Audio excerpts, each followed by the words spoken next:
estamos vendo uma igreja que busca a face de Deus. Que igreja é esta? É uma igreja que tem homens cheios do Espírito Santo e sabedoria. Porque se nós temos homens cheios do Espírito Santo e de sabedoria, que ora, que jejua, ô Cláudio, nós nunca vamos ter essa discussão entre nós, do papel da mulher na igreja. Porque todas vão saber qual que é. Porque tem homens cheios do Espírito Santo, de sabedoria, que ora, que jejua. As mulheres jamais vão precisar assumir, né, a liderança do homem. Por quê? Porque ele fala com sabedoria, com prudência, a palavra de Deus, ele edifica, ele consola, ele admoesta, e as irmãs terão tempo então para contar de Jesus para os da sua casa, para os de fora, e até ajudar os anciãos da igreja, os presbíteros da igreja a pastorear o rebanho de Deus, os evangelistas a evangelizar. Elas vão cooperar, elas vão ajudar, como a esposa, né, sensata edifica a casa, as mulheres da igreja vão ajudar a edificar a igreja de Deus, né? Então, primeira credencial é homens cheios do Espírito Santo, que oram, que jejuam. Homens que obedecem o Espírito Santo. Quando o Espírito Santo falou, separa Barnabé e separa Saulo, a igreja podia falar o quê? Não, deixa ele aqui.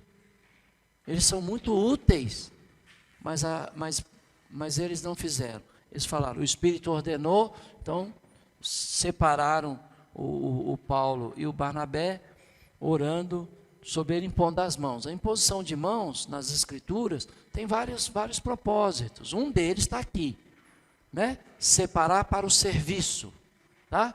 Então só vou tocar nesse ponto porque está explícito aqui que a imposição de mãos aqui foi para consagrar aqueles homens ao ministério de ir anunciando a palavra de Deus. Uma igreja cheia do Espírito Santo é o Espírito que envia. Por que as missões estão dando errado? Porque são as igrejas que estão enviando, ou os homens que estão enviando. Quando o Espírito Santo envia, dá certo. Mas para que o Espírito Santo envia, nós temos que ter uma igreja de oração, uma igreja de jejum, uma igreja de homens cheios do Espírito Santo e de sabedoria, homens de oração, homens de jejum. E aí as suas esposas vão seguir o exemplo deles, também serão mulheres cheias do Espírito Santo, de oração e jejum. Homens que não têm medo de denunciar o erro. Paulo e Barnabé denunciou o erro de Barjesos, né? Que estava iludindo aí o procônsul, né? E Paulo e Barnabé então denuncia o erro desse homem. E aí a doutrina, a palavra do Senhor se divulgou, né? E por isso ele ficou maravilhado, né? Homens e mulheres que estão comprometidos com a obra de Deus, apesar do sofrimento. João Marcos, ele vai apartar, ali no verso 13, ele deixa o trabalho. Por que ele deixou o trabalho? Porque ele não estava pronto. Por isso que ele não era profeta, ele não era apóstolo, ele não era mestre. Foi colocado aí como um auxiliar. E diante das pressões que Paulo e Barnabé estavam sofrendo, ele recua e ele volta para a cidade de Jerusalém. Vai aprender mais, né? É como se ele, olha, não estou pronto. Então, pessoas que reconhecem a sua limitação, né? Como João Marcos, ele não foi entendido pelo apóstolo Paulo, não foi. Barnabé o compreendeu, mas ele reconheceu, olha, eu não estou pronto. Irmão, se você não estiver pronto, não vá. Não importa se alguém não vai entender. O que importa é que o Espírito entende. Né? Outros vão entender, como Barnabé, ele vai tomar a defesa de João Marcos. Daqui a pouquinho você vai ver isso. Então, uma igreja que tem a face do Senhor, ela reconhece as suas limitações aqui na pessoa de João Marcos. Ele reconheceu, falou, olha, não dá para mim prosseguir, vou voltar. Apesar da incompreensão do apóstolo Paulo, ele foi totalmente incompreensível, mas é Paulo que vai te julgar no último dia? É Cristo, então, ô Paulo, sinto muito, você é um cara legal, mas aqui você realmente esqueceu quem você era, e você esqueceu que foi Barnabé que te apresentou às igrejas. Você não devia ter a mesma compaixão com João Marcos? Daqui a pouco, a gente vai falar isso com o apóstolo Paulo. Né? Ele não falou com Pedro, ele não chamou a atenção de Pedro. Então, a gente pode chamar a atenção dele. Quem vai nos julgar é Cristo, não é Paulo. Nós não fomos batizados em nome de Paulo, ou fomos? Então, pronto. Né? Aí, uma igreja cheia do Espírito Santo é uma igreja que respeita as diferenças. Paulo e Barnabé entram na sinagoga. Ele ouve a leitura da lei. Ele ouve a leitura dos profetas. Ele está em silêncio. Quando lhe dá a palavra, ele fala a verdade. Olha o que ele vai falar. Olha lá, estão lá na sinagoga. É como se você estivesse lá numa igreja onde as pessoas estão buscando a Deus. Você está em silêncio, ouvindo tudo o que está acontecendo. Aí alguém te dá a palavra. Beleza. Agora está na hora de eu ensinar o que os profetas realmente disseram, o que a lei realmente diz. Aproveite, porque pode ser a última oportunidade que você tem. Você não vai falar para agradar os ouvintes. Você vai falar para salvar os ouvintes do erro. Paulo levantando-se, ele levanta, fazendo com a mão sinal de... Quem tem que calar a boca agora, irmão? Todo mundo.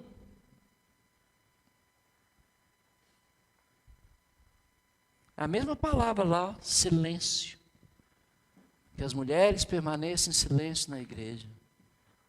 Que o profeta que está falando, se tem um outro que vai falar, que o primeiro cale a boca. Se o que está falando em língua não tem tradutor, fique em silêncio, falando consigo e com Deus. Que o Paulo levantou, silêncio. Aqui o irmão vem no domingo, irmão, para você ver como é que nós somos legal, né?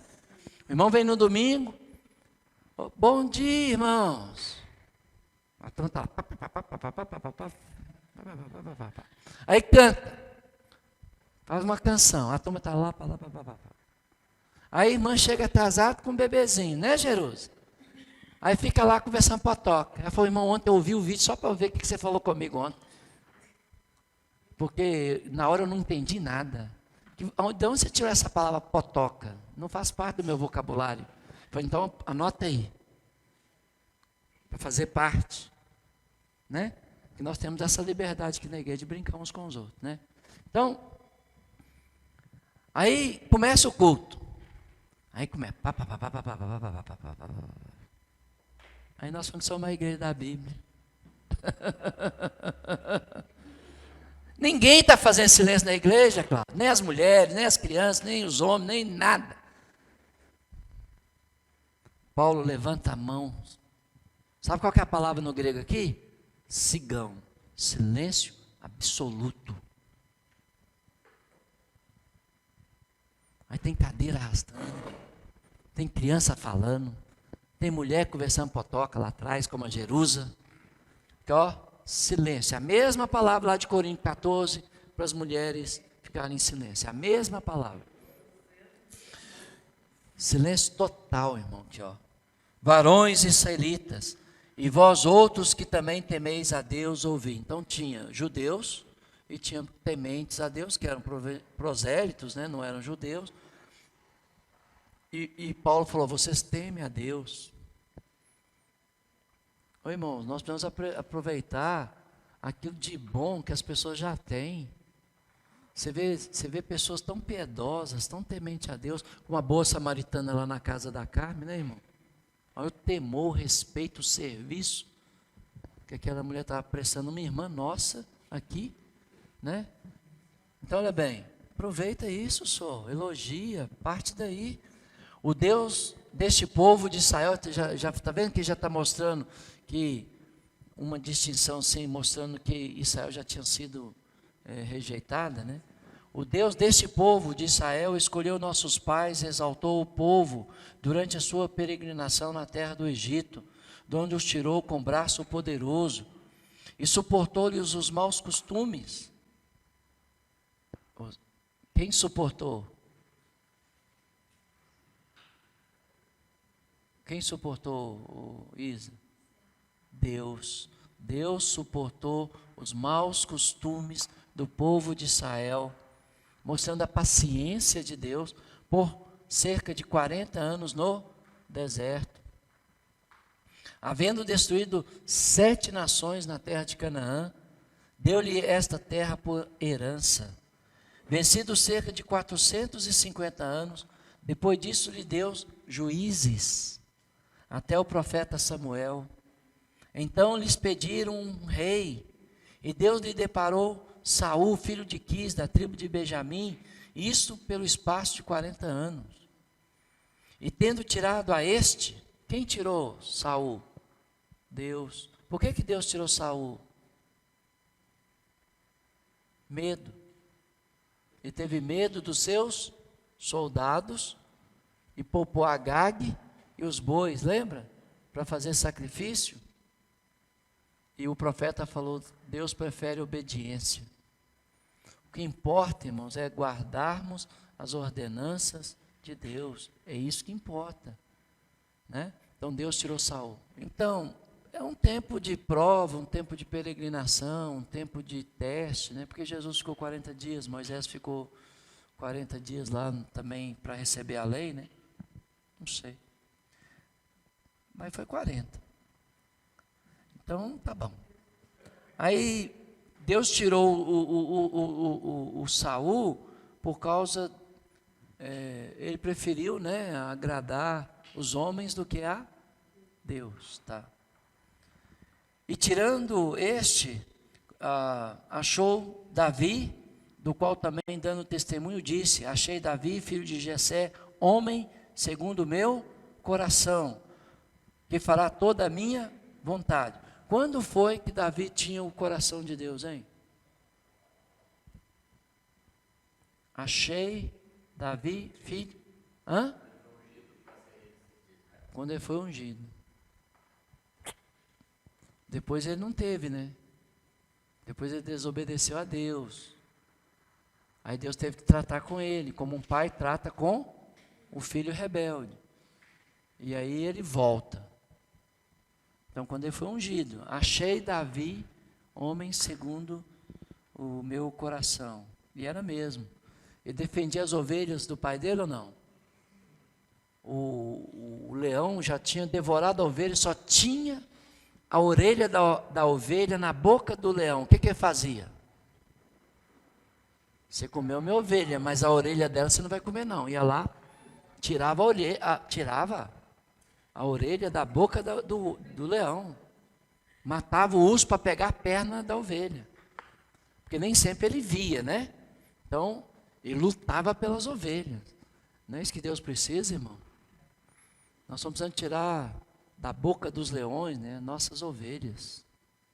Às vezes só tem a perninha dela lá agora, mas vamos lá tirar, irmão. Deus faz um milagre e traz ela de volta.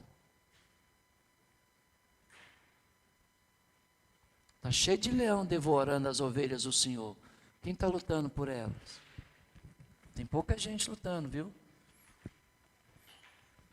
Tem mais gente preocupada com seus ministérios do que com as ovelhas do Senhor.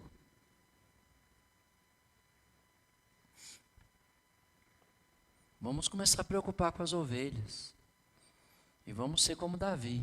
Vamos lutar por elas. As que estão fracas, vamos fortalecê-las. As que estão na dúvida, vamos tirar as dúvidas dela. Se você tem dúvida sobre qualquer coisa que eu falei aqui, não vai embora. Eu fico com você aqui até amanhã de manhã. Até tirar sua dúvida. E se eu não puder, nós vamos para a biblioteca. E se eu não puder, eu vou ligar para outros irmãos. Mas que você vai sair daqui sem a dúvida, você vai sair. Não vai para casa com dúvida, não. Só que você tem que pagar o preço. Não tem almoço, não. Nós vamos ficar em jejum. Mas nós vamos tirar a dúvida.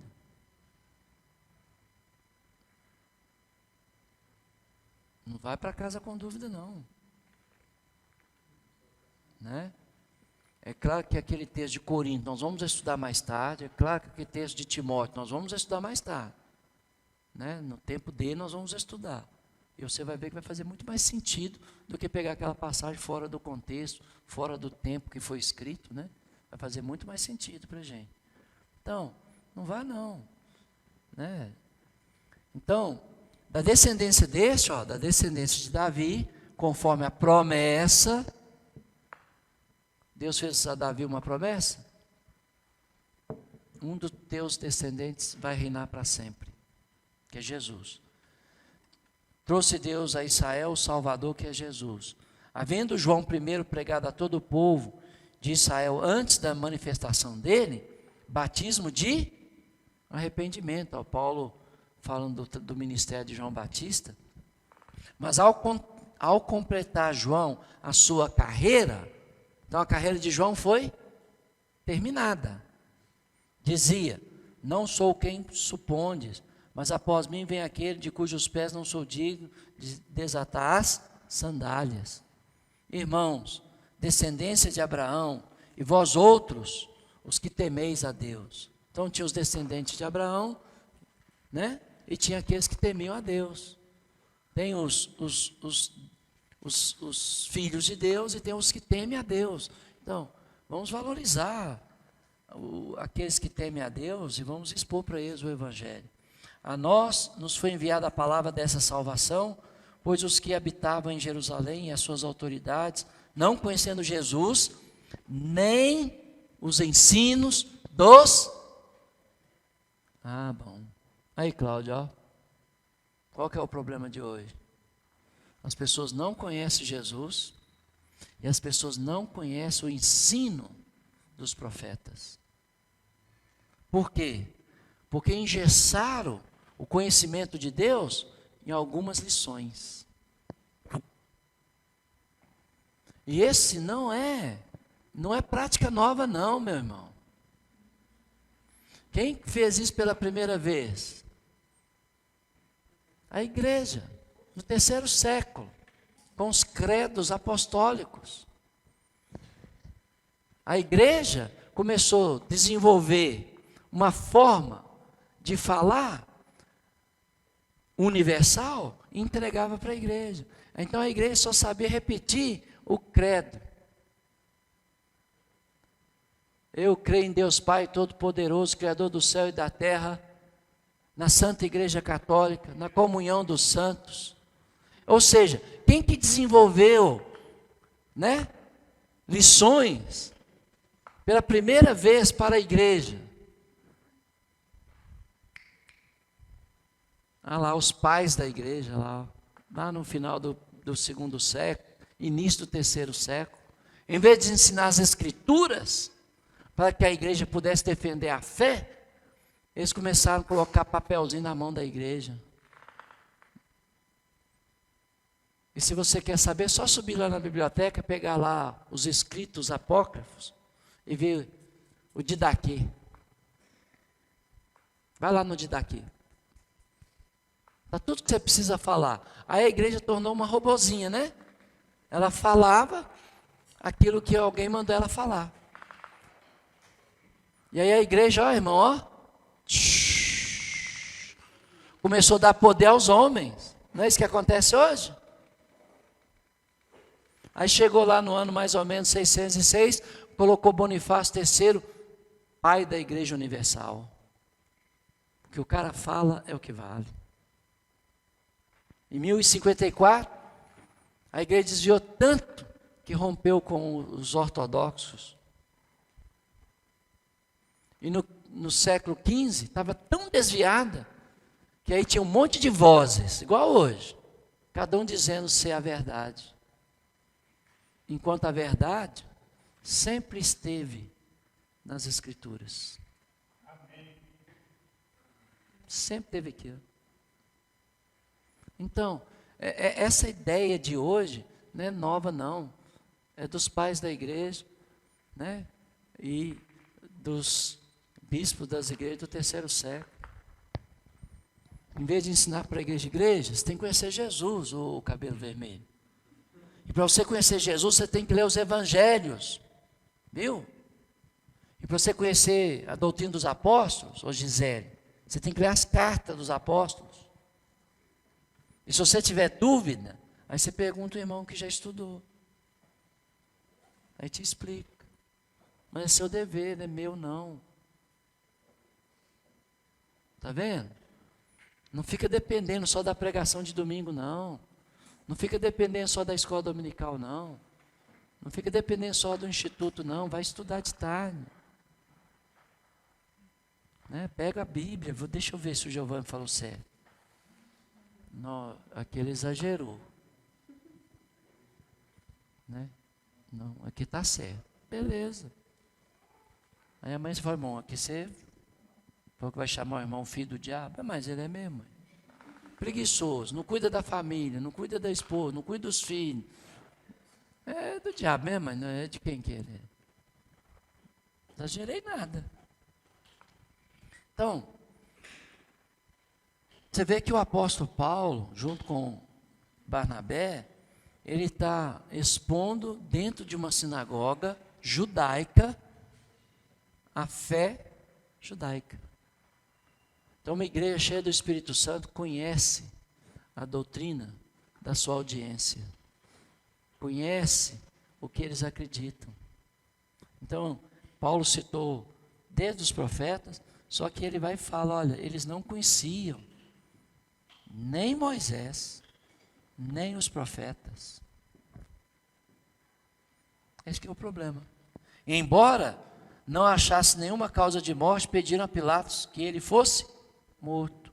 Depois de cumprir tudo o que a respeito dele estava escrito, tirando do madeiro, puseram-no em um túmulo.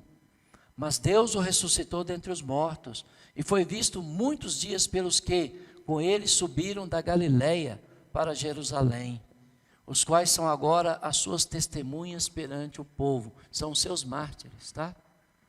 De quem que está falando aqui? Que subiu da Galileia para Jerusalém? Os 11, mais Matias, e não se inclui aqui, ó. Por que não se inclui? Porque só se torna apóstolo mais tarde, né? Nós vos anunciamos o evangelho da promessa feita a nossos pais. Lembra que Deus pronunciou o evangelho a Abraão? Lembra disso ou não? Que em ti serão benditas todas as famílias da terra? O evangelho veio antes da lei. Deus pronunciou o evangelho a Abraão e a lei só veio 430 anos depois.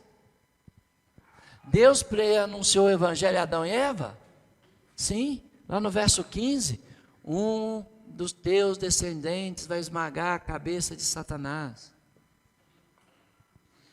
Então o evangelho foi anunciado aos pais. O evangelho sempre veio primeiro, irmãos. A promessa veio primeiro. A lei veio depois, por causa da transgressão. Servindo de tutor para nos conduzir a Cristo. Tudo bem. Mas nós não estamos mais sujeitos à lei. Nós vos anunciamos o evangelho da promessa feita a nossos pais. Quem são os pais? Adão, Abraão, Isaac, Jacó, os 12, os patriarcas, né? Como Deus a cumpriu plenamente a nós, ó, Deus cumpriu a promessa plenamente a nós, a promessa já foi cumprida. Seus filhos, ressuscitando a Jesus, como também está escrito no Salmo 2, tu és meu filho, eu hoje te gerei. É que Deus o ressuscitou dentre os mortos, para que jamais voltasse a... Então, esse termo, tu és meu filho, hoje eu te gerei, não pode dar margem para os testemunhos de Jeová, dizendo que Jesus foi gerado, no sentido de criado, porque esse termo foi usado para falar que Jesus não ia mais experimentar a carne, né? Porque como ser humano, a carne de Jesus era corruptível, né? Ele estava envelhecendo. Nasceu como um bebê, tornou um jovem, agora é um adulto, foi morto, né? Só que o seu corpo não experimentou corrupção porque não foi deixado na morte. Então, nesse sentido, Jesus foi gerado do Pai. Mas ele existe desde a eternidade com o Pai, né? E cumprirei a vosso favor as santas e fiéis promessas feitas a Davi. Qual uma das promessas que Deus fez a Davi que acabou de ser cumprida? Nós passamos por ela em Atos 10. Você vai ver isso em Atos 15. O tabernáculo de Davi foi caído, foi destroçado. Ele fez a promessa que levantaria o tabernáculo caído de Davi. E com a entrada dos gentios, em Atos 10, o tabernáculo de Davi foi erguido. Ele vai falar isso lá quando ele dá testemunho, em Atos 15. Que os gentios tornaram co-herdeiro com os judeus do reino celestial. Então o tabernáculo de Davi foi reerguido. Não, porque o reino já tinha chegado com Cristo, né? Cristo é a plenitude do reino de Deus, e aí ele vai ao Pai e ele confia esse reino a nós, certo? Ele confiou esse reino a nós. Então nós entramos no reino. Mas o reino só chegou para os gentios em Atos 10, né? Para os gentios, em Atos 10, para os gentios. E aí, quando eles estão discutindo se os gentios tinham que guardar a lei de Moisés, ou não, lá em Atos 15, eles citam a promessa feita a Davi, que os gentios são co-herdeiros com os judeus, ou seja, o tabernáculo caído de Davi foi edificado, que de dois um só agora, judeus e gentios. Então é uma das promessas, né? Outra promessa, que um dos seus descendentes se assentaria no seu trono. Então Jesus, assentado no trono, cumpriu a promessa. Mas são muitas promessas que Deus fez a Davi. Depois nós vamos ver essas promessas, né? São várias promessas. Eu perguntei uma pensando em Atos 10, que nós passamos por ele. Aí ficou em ordem, Atos 10, né? O trono foi lá em Atos 1, né? Ele se assentou no trono. Foi em Atos 1. Nós acabamos de passar por ele, Atos 10. 15 anos depois de Atos 1. Por isso também diz o outro salmo: não permitirá que o teu santo veja corrupção. Por isso que foi ressuscitado no terceiro dia, não no quarto, porque no quarto o corpo já entra em decomposição, né? Lembra da Marta lá falando com Jesus? Cheira mal, Senhor, o corpo de Lázaro. Porque na verdade, tendo Davi servido a sua própria geração, olha, ele serviu na sua própria geração, conforme o desígnio de Deus, adormeceu, foi para junto de seus pais e viu corrupção. Então o corpo de Davi ainda estava ali no túmulo, né? Os ossos dele ainda estavam lá no túmulo. Porém, aquele a quem Deus ressuscitou não viu corrupção. Tomai, pois, irmãos, conhecimento de que vos anuncia remissão de pecados por intermédio dele. Qual que é o problema da igreja do século 21? Ela parou de anunciar a remissão de pecados. Ela parou.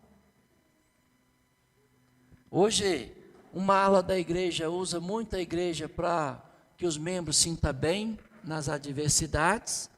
Outra ala da igreja prega muito a prosperidade material. E poucas as igrejas que pregam remissão de pecados.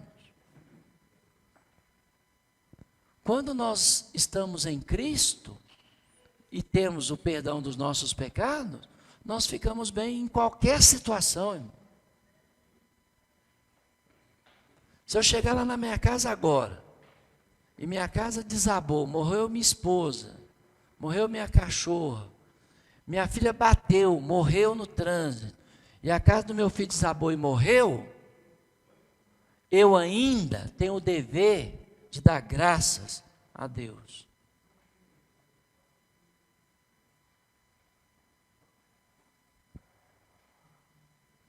Porque está escrito, em tudo dai graças.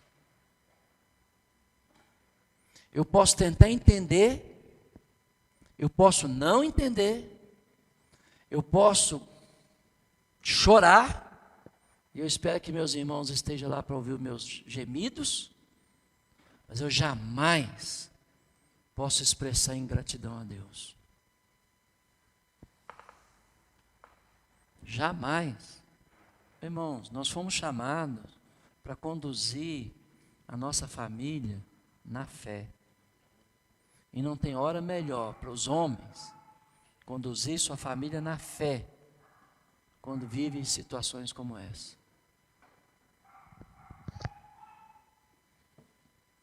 Porque você tem que ter fé. Senão o desespero toma conta e a blasfêmia sai da sua boca. Você começa a questionar: onde está Deus? Eu falo direto, no céu. Está lá no céu.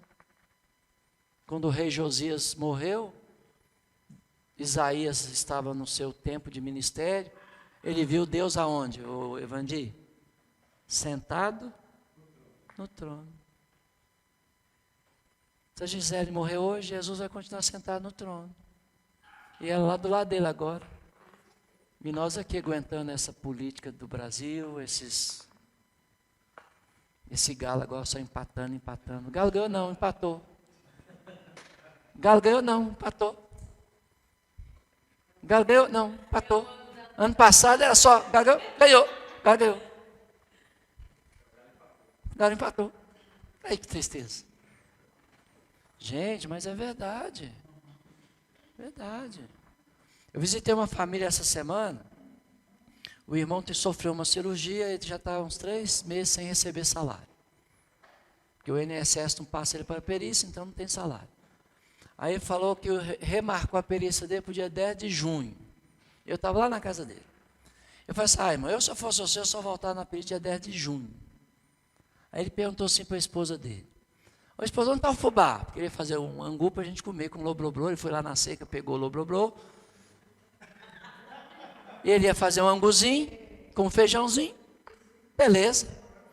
Aí ele foi lá, não tem fubá. Eu falei: irmão, pode voltar para o INSS amanhã. Amanhã, mas não tem nem fubá. Né? Aí eu falei assim: agora, se eu fosse você, eu só voltava no dia 10 de junho. Porque fubá eu arrumo para você, meu irmão. Um salzinho, uma aguinha, um feijão. E eu venho almoçar com você pelo menos uma vez por semana. Não dá para vir 2, porque você mora muito longe. Mora lá em Santa Luzia, então é muito longe.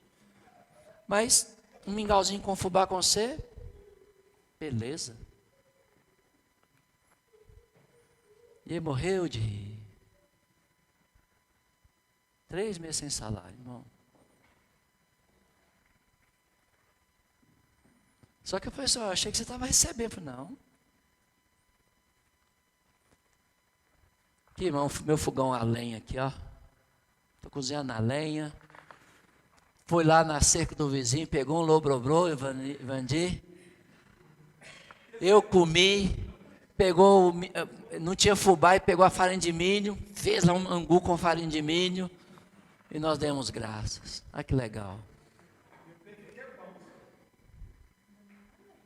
Ninguém, a esposa feliz, o marido feliz, a filha feliz, todo mundo feliz. Eu falei: se vocês são cristãos mesmo.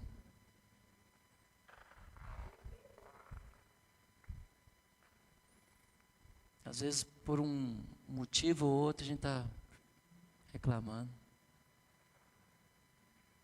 Migão meu. Semana que vem eu volto aqui para comer um anguzinho com lobroblô. Eu falei assim: eu acho que eu tenho R$1 aqui para comer pelo menos sal, né? Para pôr sal no feijão. Vou ver se eu tenho. Não, irmão. Vai continuar só sal, fubá e angu. Quando eu tiver, eu volto aqui.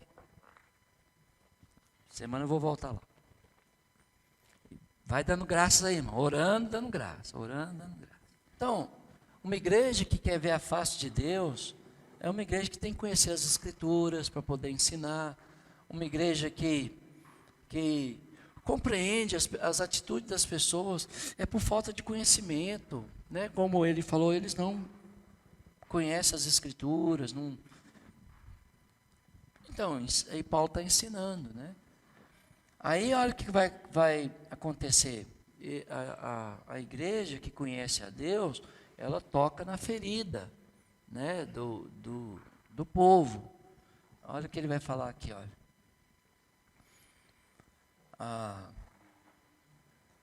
Porém, aquele a quem Deus ressuscitou não viu corrupção, no verso 37, verso 38. Tomai, pois, irmãos, conhecimento de que se vos anuncia a remissão de pecados por intermédio deste.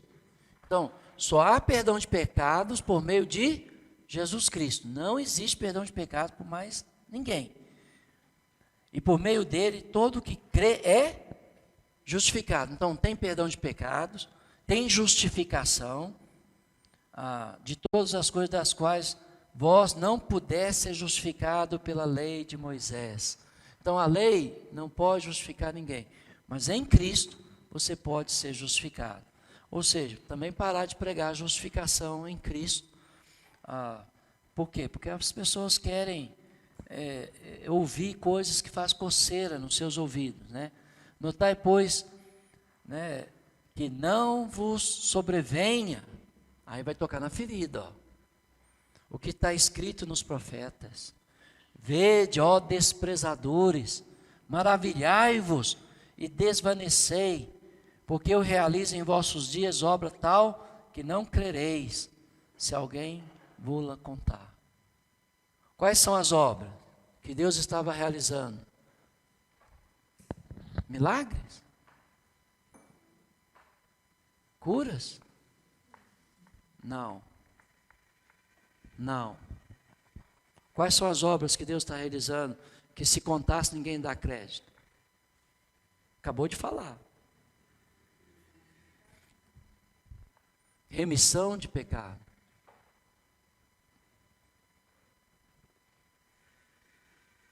Lembra que Pedro, quando curou um homem, lá em Atos 4, ele curou um homem.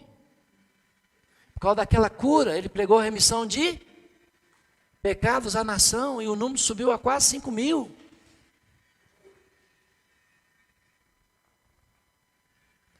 Deus fez milagres e maravilhas. Deus curou pessoas, ressuscitou mortos, curou os enfermos, perdoou pecados. Deus fez, e se Ele quiser, Ele continua fazendo. E eu não tenho nada com isso, irmão, nem você. Mas não é essa obra. Qual era a obra impossível aos profetas?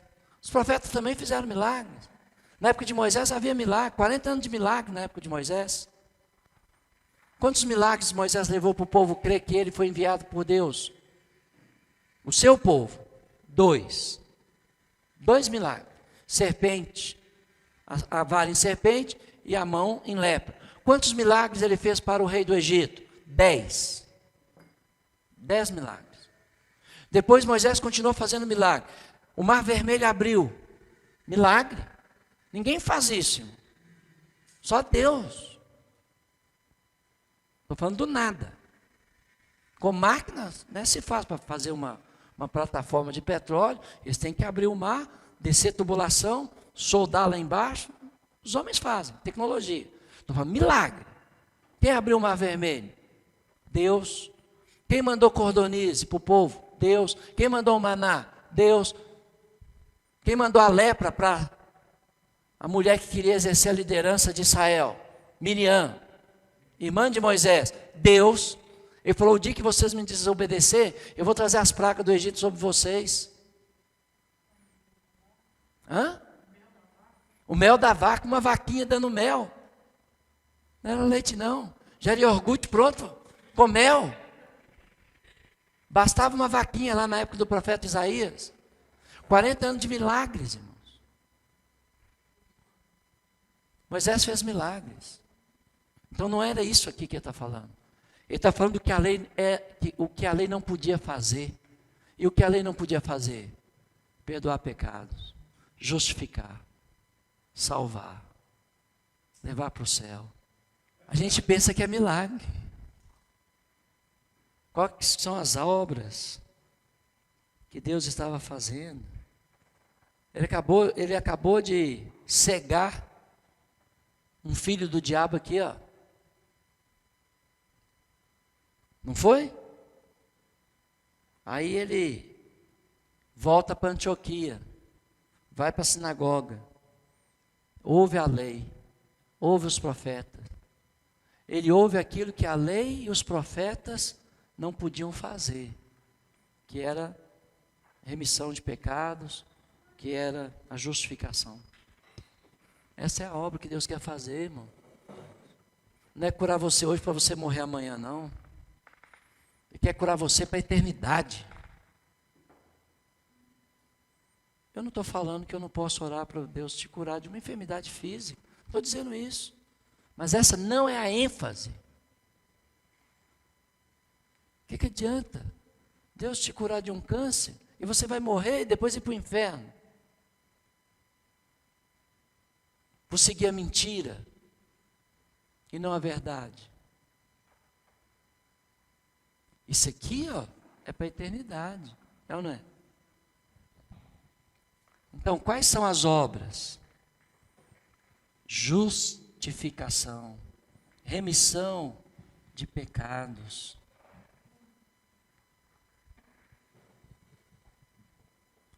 Porque milagre Moisés fez. Fez um monte. Deu comida para o povo. Como Jesus. Por isso que ele é semelhante. Não é igual, mas é semelhante. Certo? Foi Moisés. Véio. Deu a lei. Água da rocha. Milagre.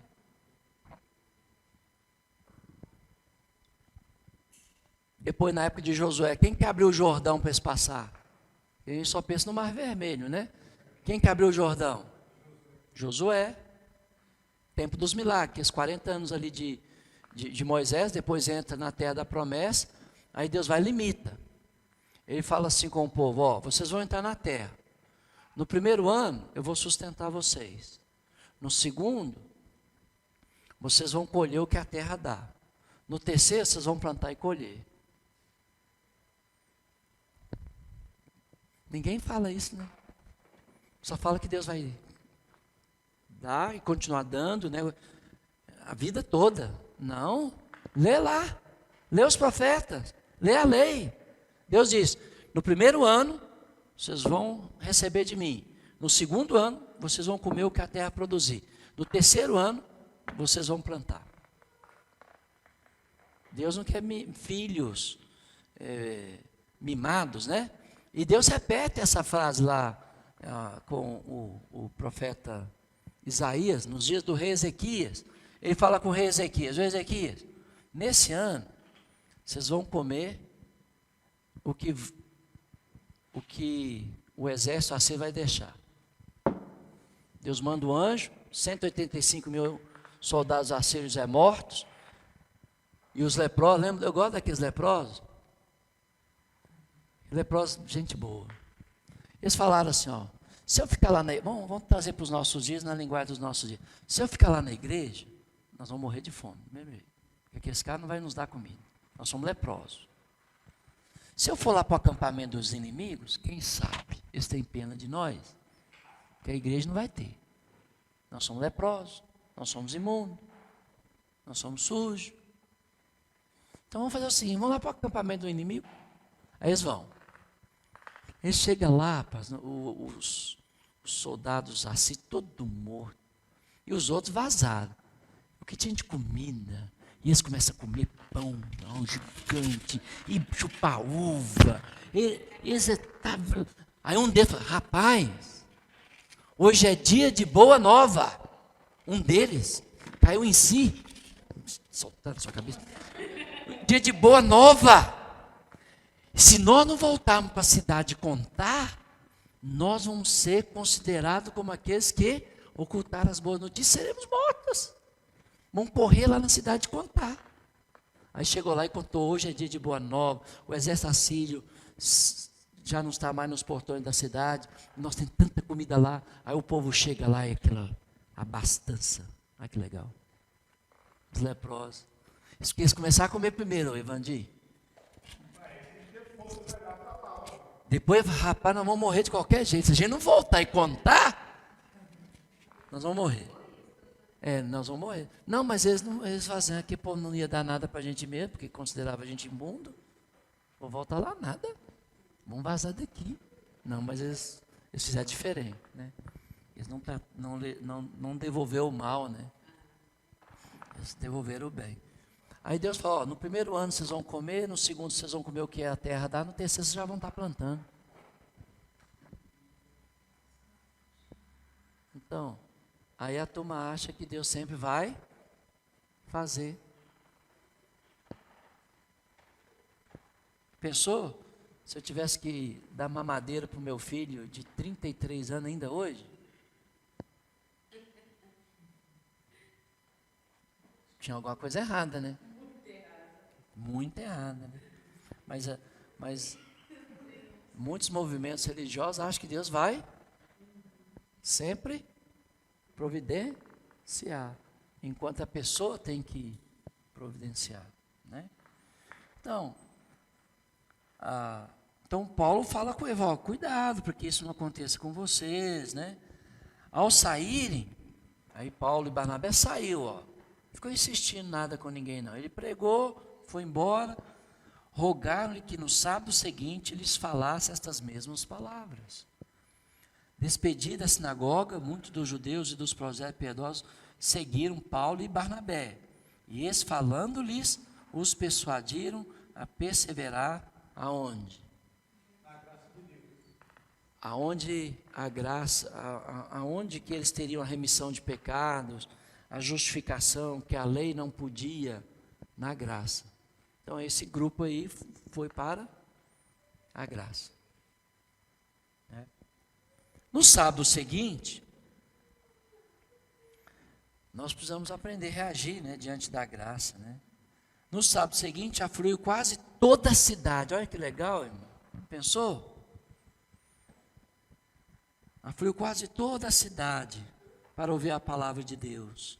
Mas os judeus, vendo as multidões, qual é a força, potestade que está agindo aí para impedir os apóstolos de pregar?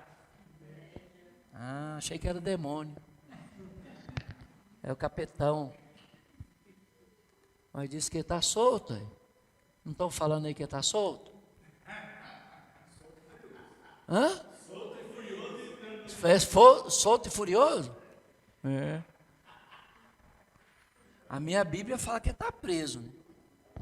Qual era a força que estava por trás? A inveja que estava por trás desses judeus, blasfemando, contradiziam o que Paulo falava. Eles contradiziam. Então Paulo e Barnabé, falando ousadamente, disseram: cumpria que a vós outros, em primeiro lugar, fosse pregada a palavra de Deus, mas posto que rejeitais, e a vós mesmos vos julgais indignos da vida eterna. Qual era a outra força espiritual do mal que estava atuando na vida daqueles caras?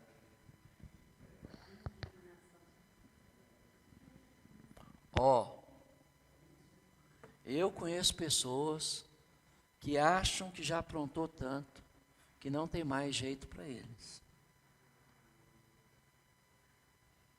Eu conheço pessoas que falam que não tem mais jeito para mim, irmão.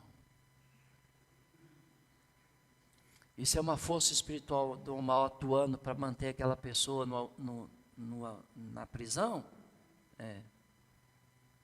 Aí você fala, tá bom, irmão, você acha, o que você fez? Isso, então tá. Vou te mostrar um caso pior do que o seu na Bíblia e teve jeito. Vou citar o rei Manassés. O rei Manassés destruiu a obra do seu pai Josias em toda Jerusalém. Seu pai Josias tirou a idolatria e trouxe o povo de volta à lei de Deus. e não teve rei como o rei Josias. Ele pede talvez para Ezequias, em termos de rei. Talvez ele pede para Ezequias, mas não tinha rei como Josias. Ele tirou a idolatria, ele removeu dos altos os cultos dos altos, ele trouxe o povo de volta para Deus, ele sustentou o povo, ele alimentou o povo, ele restaurou a nação, ele reconstruiu o templo. Foi no dia da profetisa Hulda, que acha o livro da lei, eles olham, ela confirma, é a palavra de Deus, é a palavra de Deus, eles leem, ele rasga as vestes e vai diante de Deus, ou seja, ele restaura o reino. Aí de Josias vem um dos piores reis de Judá, Manassés.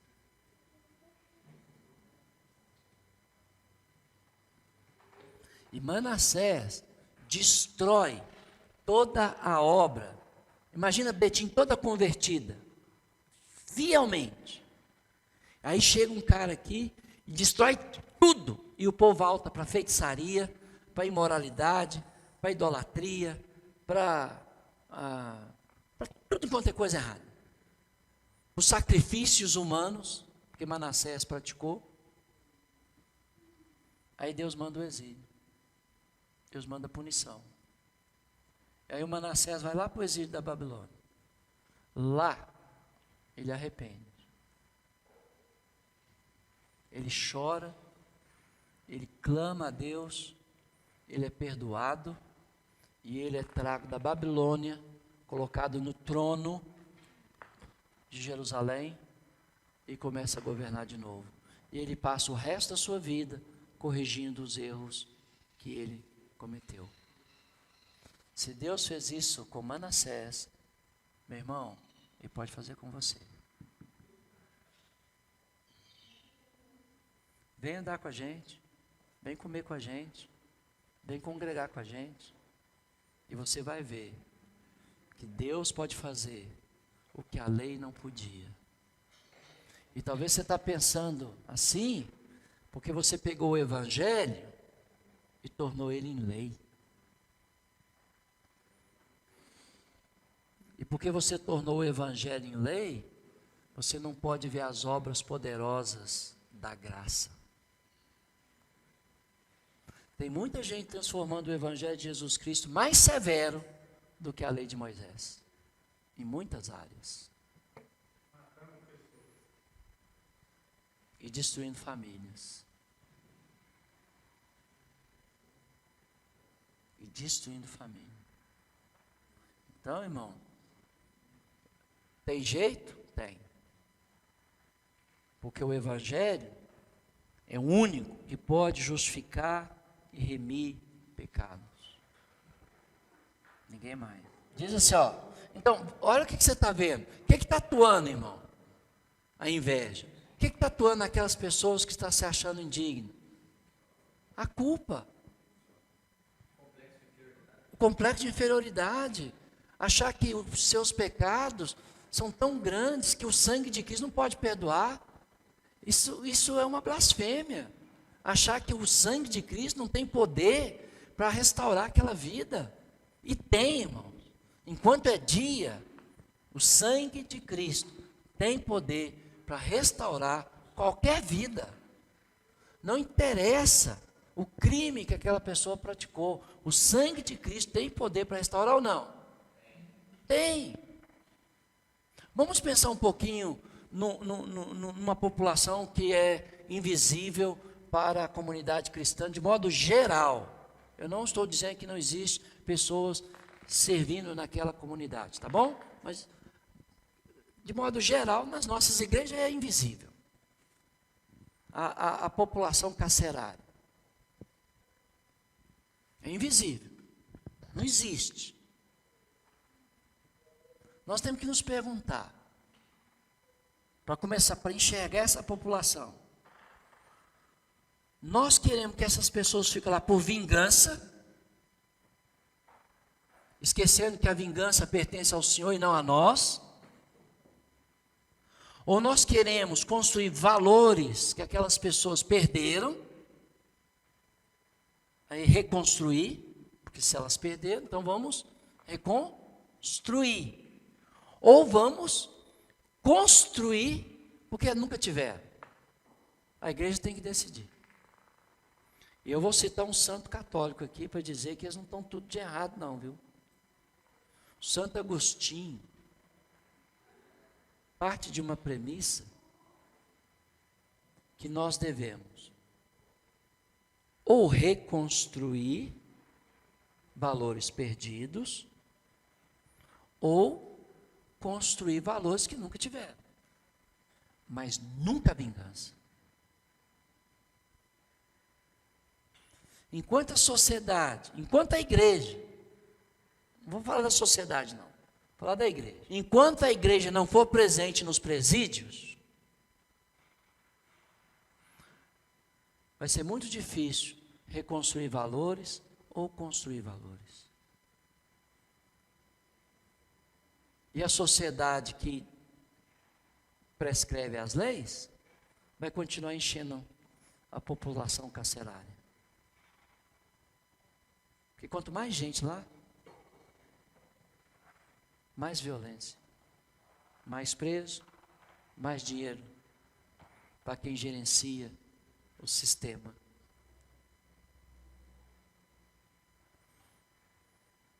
Irmãos, a igreja precisa atuar não só dentro da igreja, ela precisa atuar na comunidade onde ela se faz presente. Tem as parques, é isso? É parque? Como é que chama direitinho? As parques?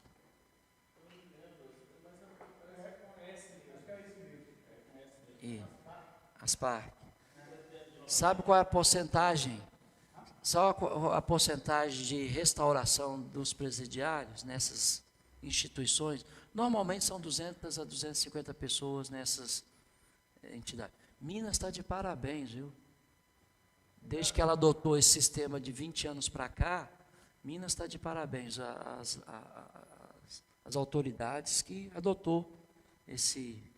Irmão, é quase 100% de restauração. Emprego, restitui o preso para a comunidade, para a família. É quase, eu não vou falar 100% não. Mas é quase 100% de restauração. Imagina você pregando, irmão, como pastor oficial de uma dessas unidades. Pertinho lá de vocês tem uma. Santa Luzia. Acho que tem. É maior do que as nossas maiorias das nossas igrejas. 250 presos. Recuperando, arrumando trabalho, voltando para a família. Não estou falando dos presídios comuns não, que é outra história, né? Gente, há perdão de pecados, a graça tem que chegar até essas pessoas. Não estou dizendo que elas não têm que cumprir o que o juiz determinou. Se o juiz determinou 10 anos de prisão, é 10 anos, acabou. Se tem progressão de pena, segue o regime. Mas tem jeito, irmãos. Vocês estão recuperando. A igreja não deveria estar fazendo o triplo disso? Jesus falou, se a nossa justiça não exceder a dos escribas e fariseus, nós não entraremos no reino dele. E essas entidades, o Marconi, você que gosta de pesquisar, investigar, começa lá em Santo Agostinho.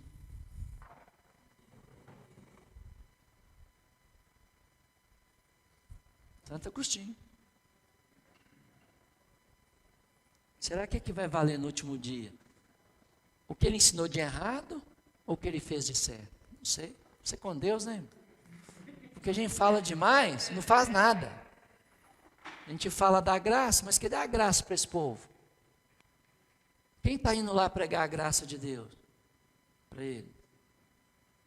Nesses casos, a literatura que a igreja tem é ótima, porque eles podem pegar aqueles livros, tudo, devorar tudo, é ou não é? E pode montar uma biblioteca lá só com literatura cristã, e eles, ó, vai sair de lá teólogos, doutores de Bíblia.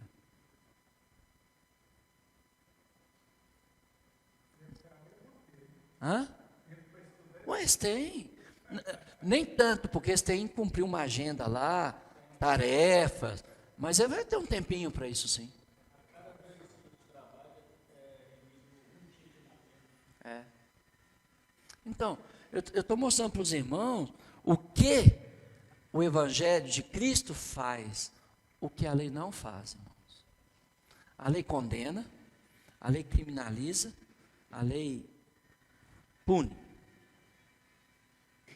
Pior ainda, a lei faz você ter raiva. E a lei vinga.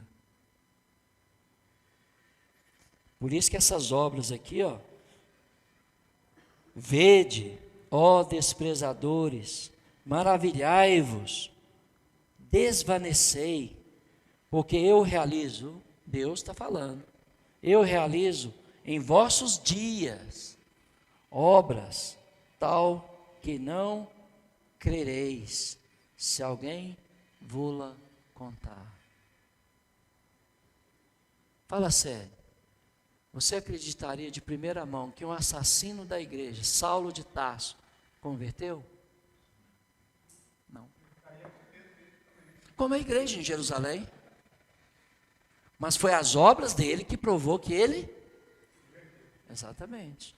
Por isso que as obras falam da nossa conversão, falam da nossa fé. Então, aqui está falando da obra da graça. A graça alcança os inalcançáveis. A graça perdoa os imperdoáveis. A graça dá oportunidade para as pessoas que não merecem oportunidade. Não merecem. Eu falei lá no evento de São Paulo, numa parte da minha pregação, eu falei, olha, quando os irmãos me permitem celebrar a coleta do Senhor na congregação, e eu vou à frente, eu falo, olha irmãos, se vocês não querem ver o dinheiro de vocês sendo dado para injustos, não contribui. Não contribui. Por quê? Porque nós decidimos ser como Deus. E nós decidimos fazer o bem aos bons e aos maus, aos justos e aos injustos. Deus manda o seu sol sobre os bons e sobre os maus, sobre os injustos e os injustos a sua chuva. Então, se você não quer ver seu dinheiro sendo dado para uma pessoa injusta, nós sabemos que ela é. Então não dê coleta. Nós não somos levianos, irmãos. Mas às vezes a pessoa não merece. Mas nós fazemos. Porque que recompensa nós teremos se só fazermos o bem àqueles que praticam o bem? Aí um irmão foi e falou, a igreja tem que causar escândalo para que ela cresça. Eu estou escandalizado com o que o irmão está falando. Então continua, meu irmão, porque eu vou falar mais.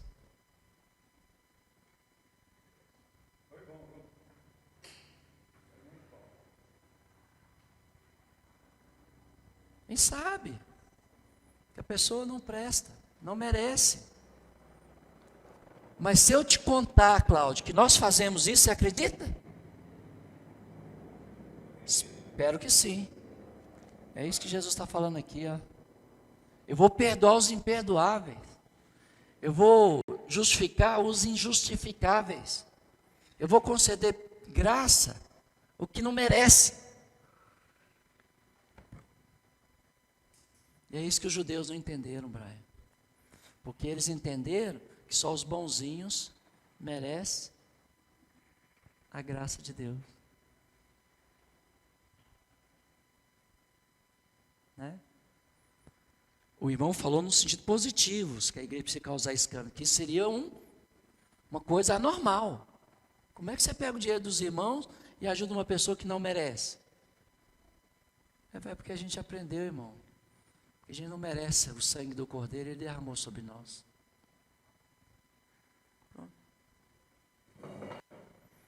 Não é inconsciente, não é leviano.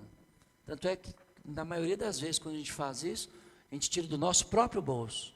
Mas nós falamos que é da igreja. Porque a igreja tem outras necessidades também. Está vendo, irmão?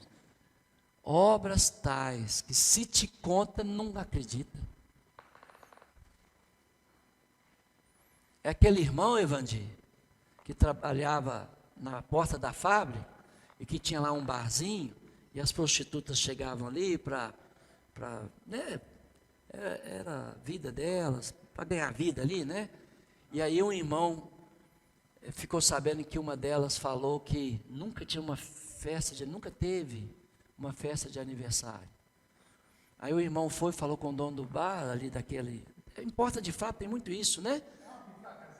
Mas tem a comida lá, tem as coisas. Ele falou, olha, amanhã eu quero todos os seus refrigerantes e eu vou pedir minha esposa para fazer um bolo e nós vamos fazer uma festa para aquela senhora, para aquela jovem ali, ó. O que é? Porque eu sou seguidor de Jesus e eu ouvi falar que ninguém nunca fez uma festa de aniversário para ela. Ela precisa experimentar o amor de Deus na vida dela. Eu vou trazer minha esposa, vou combinar com os amigos meus, vai trazer as esposas, e nós vamos fazer uma festança aqui na porta da fábrica. Aí, no outro dia, bolo, tudo, as meninas chegaram lá, né? E o irmão chegou com a esposa, com bolo de aniversário e tudo, começou a cantar parabéns, ela chorou. No final ela perguntou assim, Cláudio, de qual é a igreja que você faz parte? Sabe o que o irmão respondeu? A igreja que faz bolo para as pessoas que nunca receberam. Você pode ir lá que você vai ter mais bolo. E se você conhecer outras amigas suas que nunca receberam um bolo de aniversário, é essa igreja que eu participo.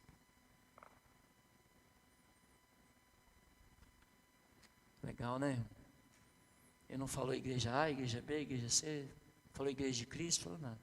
Eu faço parte de uma igreja que faz bolo, faz festa de aniversário para as pessoas que nunca tiveram como você.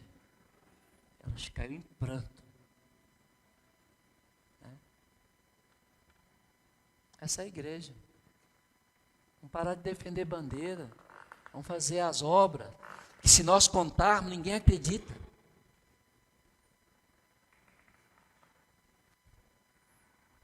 Quando outros iam lá para aproveitar daquelas meninas, eles foram lá para amar aquelas pessoas de verdade, né? É o que a Igreja Batista da Lagoa, eu vou dar nome porque eles fazem. Vai lá na Guaicurus, ali em Belo Horizonte, fecha, paga lá o dia das moças, lá diante desse cara lá, chama elas para fora, alimenta, depois convida elas para participar do projeto Madalena e tira elas daquelas vidas. Graça. Então, continuando, irmão, só para você ver, né? Aí Paulo falou assim, ó, depois que ele falou tudo isso, né? Então, qual era a outra força que estava atuando? Culpa, né? A pessoa se sentindo que não era digna. Ô irmãos, tem pessoas da nossa congregação aqui do Alterosa que não se sentem dignos de nem vir aqui. Porque enrolou a vida de várias formas. Só que nós temos que falar para essas pessoas que elas são dignas. Nós temos que falar para as pessoas que há esperança para elas. Que há oportunidade delas se reconciliar com Deus. Que nós estamos aqui para acolhê-las. E se nós tiver que passar vergonha junto, nós vamos passar. E se nós formos excluídos das outras igrejas, nós vamos ser. Não tem problema. Depois a gente conversa com Deus e decide o que fazer. Mas são as obras que a graça realiza, que se conta, ninguém acredita. Só que as pessoas pegam essa passagem aqui, ô Evanildo, e falam que é os milagres. Não é.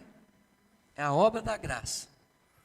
Aí continuando aqui no verso 44, Paulo está dizendo, porque o Senhor sim nos determinou. Então Deus determinou a Paulo, eu te constituí luz para os gentios, a fim de que seja para a salvação até os confins da terra. Graças a Deus, Deus constituiu Paulo como mestre dos gentios, que era o problema das mulheres lá de Éfeso, querendo assumir o papel do apóstolo Paulo na estrutura da igreja, e Paulo proibiu elas de assumir esse papel, dando ordem a Timóteo para fazê-las calar lá na congregação de Éfeso. Mas ele também mandou calar lá os falsos mestres, que estavam desviando famílias inteiras da fé. Tem que respeitar o contexto total da Escritura, tá? Aí os gentios ficaram felizes, né, gente? Olha, nós temos um apóstolo, Paulo. Então qualquer coisa, conversa com o apóstolo Paulo, ele que nos ensinou esse negócio, resolve com ele lá. Invoca ele dos mortos, se ele vir, quem sabe ele fala consigo.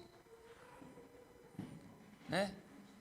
Os gentios, ouvindo isso, regozijaram-se, glorificaram a Deus, né? E creram todos os que haviam sido destinados para a vida eterna. E divulgava-se a palavra do Senhor por toda aquela região. Então Jesus sabe quem vai aceitar a palavra dele, sabe quem vai ser salvo, quem não vai, desde os tempos eternos, né, irmão? Isso aqui não é predestinação, né? Jesus determinou uns para a vida, outros para a morte, não. Jesus já conhece todas as coisas, né? Jesus conhece quem são suas ovelhas, sabe quem é hipócrita, quem é sincero na sua casa, sabe? Mas, qual é a força, qual é a potestade? Agora isso vai ser legal. Essa aqui vai ser legal.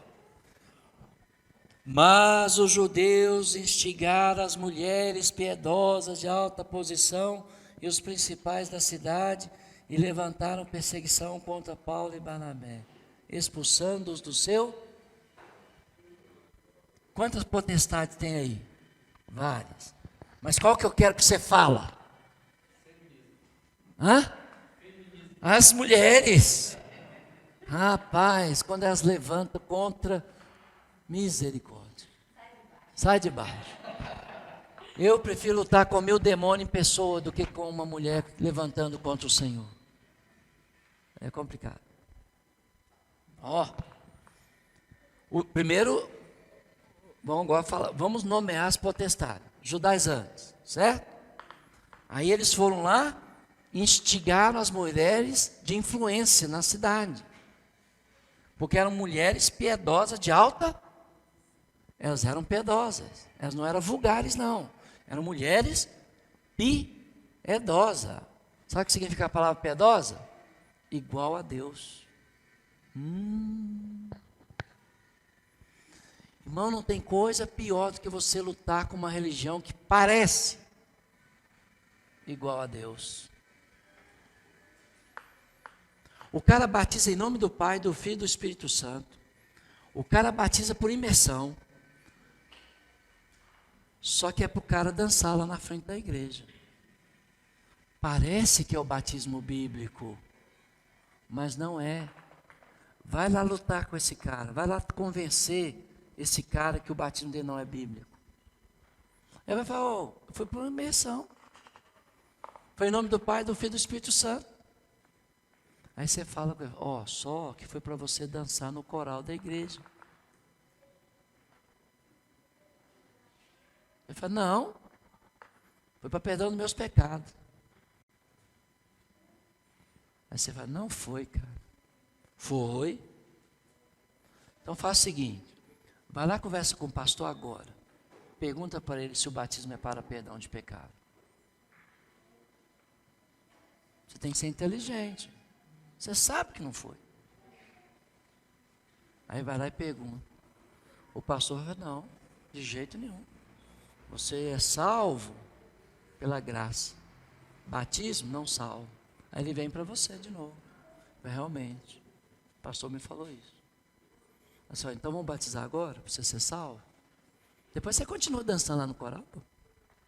Não. Você quer dançar, dança para lá.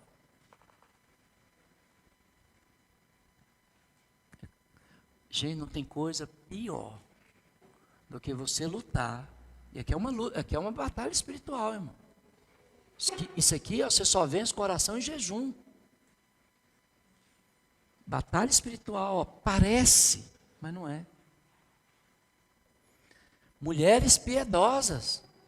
Não eram mulheres que não temiam a Deus, não. Só que eles conseguiram persuadi-las. Mais tarde até o Barnabé vai ser persuadido a ficar do lado dos judaizantes. E Paulo vai chamar a atenção do Barnabé. Então, olha bem. E os principais da cidade. E aí expulsou Paulo e Barnabé da cidade. Mas olha o verso 52. Os discípulos, porém, transbordavam e do...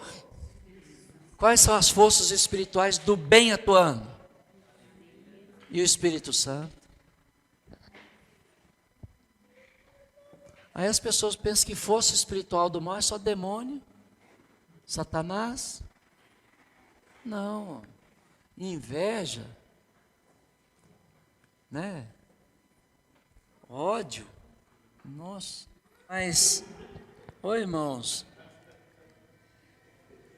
Então, a coisa, né, está tomando rumo, a igreja está ganhando força agora no mundo gentio. É um mundo mais difícil de evangelizar, porque os judeus têm uma tradição milenar, né, irmão? De piedade, de cumprimento de regras religiosas. Então agora o evangelho está chegando no mundo totalmente paganizado, totalmente fora de pé, como é que fala? De perna para cima, né?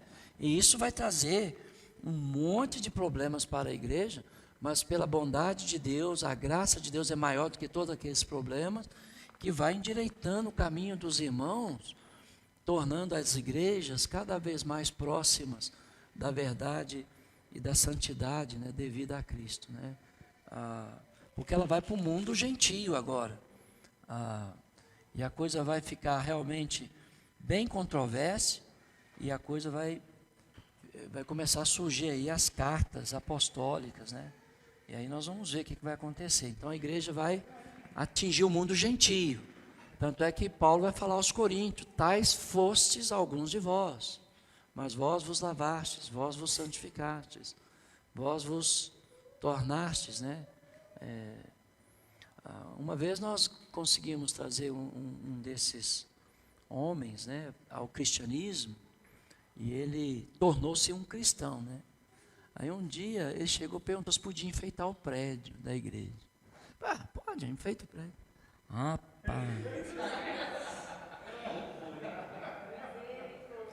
Quando eu cheguei aqui de manhã, é bom que eu chego cedo, deu tempo para desenfeitar o prédio. Mas não foi por maldade, ele queria mesmo, ele estava feliz. Ele encheu isso aqui de samambaia, de pão. Rapaz, parecia um rapaz. Eu falei: irmão, a igreja não tem tal costume. Vamos tirar um cadinho dessas plantas aqui, vamos amenizar, vamos deixar algumas, né? Mas ele conviveu com a gente um bom tempo e tal, assim. Mas ele queria agradar, ele queria, na mente dele, né, de novo convertido. Eu falei assim: aprendi, eu não posso, né, permitir que a turma enfeite o prédio. Tem que ser uma jerusa, né, para enfeitar o prédio da igreja, né. Aí tem que ser quem? Você, né, que você mexe com arte, né. Porque assim, você tinha que ver que era tanta cor. Rapaz, parecia que nós ia pular carnaval naquele dia. Mas era o coração dele, né? Era a graça, que se você contar, meu irmão, ninguém acredita. Você tinha que ver como é que esse prédio aqui estava enfeitado. Eu falei, meu irmão, vamos tirar um cadro. Porque a igreja não tem o costume. Tá? A gente tirou um cadro, deixou um cadro, a gente não desfez de tudo. A gente tirou um cadro, trouxe mais uma coisa mais natural, tirou um cadro de cor, tirou realmente um cadro de cor, e ele ficou feliz, ele não se ofendeu. Eu falei, não, irmão, eu entendo. Né? Porque no meu mundo, eu falei, mas agora você está no novo mundo. Né? Então, irmão, a graça faz coisa que se conta, as pessoas não acreditam. As pessoas não acreditam, né?